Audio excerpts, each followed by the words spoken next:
Welcome to Runs on Radix interview series 1. I'm here with Ripsource from Trove. Maybe you introduce yourself to the community. Hi, Ripsource from Trove. I think more commonly known in the community as Rippy. I'm excited to be talking about my project today. Amazing. Could you paint the audience a picture of your project? Trove is a dApp that's going to be released on Babylon that allows you to exchange NFTs and tokens with other users. So it's a really basic sort of swap functionality. It exists on other networks. You might have seen actually just recently, the other day, OpenSea released Deals, which is sort of a similar thing. However, with the power of kind of Scripto and the tools that are being offered by Radix, I've been able to create something I think is quite a lot more powerful and also simple at the same time. Could you shed some light on the team members who have been a part of founding this project? It's quite simple, really. It's just me, myself, and I. So I'm doing the blueprints in Scripto. I'm building the back end, building the front end, doing the marketing, everything on top. And I think that's probably quite a testament to how easy it is to build on Radix. I don't think I'd be able to build a similar tool on another network. I mean, we were talking about OpenSea Deals just earlier, and that's probably a huge corporation with tons of people behind it to release that product.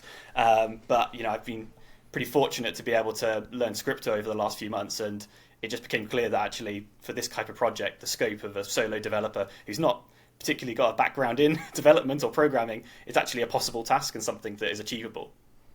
I think actually that's going to be very, very interesting for the audience. So what is your background in general? Maybe you want to share a little bit on this one. How do you got into Scripto?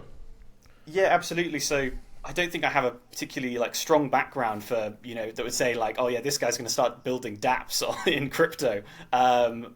Background is in finance and consulting, and kind of a little bit in the arts as well. But really kind of my journey with this stuff started about 2 years ago when I found Radix, and I found this really interesting community that was really fun, and I started doing 3D modeling and 3D animation and I was creating NFT characters, and people seemed to really love it. And then I saw that Scripto was coming out and how accessible it was, and I saw the Scripto 101 course about 6 months ago and just started there. And I've been able to kind of pick up Rust, pick up the front-end tools, build websites over this time as well, and it's basically given me the full skill set in the past year or so to be able to release this dApp. Our developer ecosystem team will be very happy to hear that. Yeah, I'm sure. They're going to go crazy. Looking ahead, what are some future plans of Trove?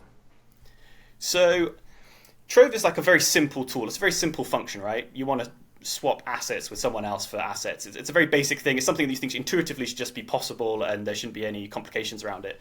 And I think that trying to add on any new kind of features to this kind of ruin it. I think the convenience of it is what makes it a great service and a great utility. Thinking kind of like down the line, I mean, there's definitely kind of new innovations that can be brought to this space. I think it's a very kind of underdeveloped space. I mean, most of the innovation happens in kind of NFT marketplaces and dexes, but I think this sort of kind of unique bartering, haggling sort of marketplace idea is quite interesting. I often like to think of kind of NFT marketplaces as being sort of like an Amazon, whereas I'm quite interested to see like what would an eBay or kind of like a Gumtree in the UK or Craigslist in the US, what would that look like in the Web3 world? Kind of the equivalent of like a digital yard sale or car boot sale. So that's something that I'm thinking about quite a lot, and the kind of blueprints and the logic that I've built in Scripto is something that could really unlock that and kind of something to build upon from there.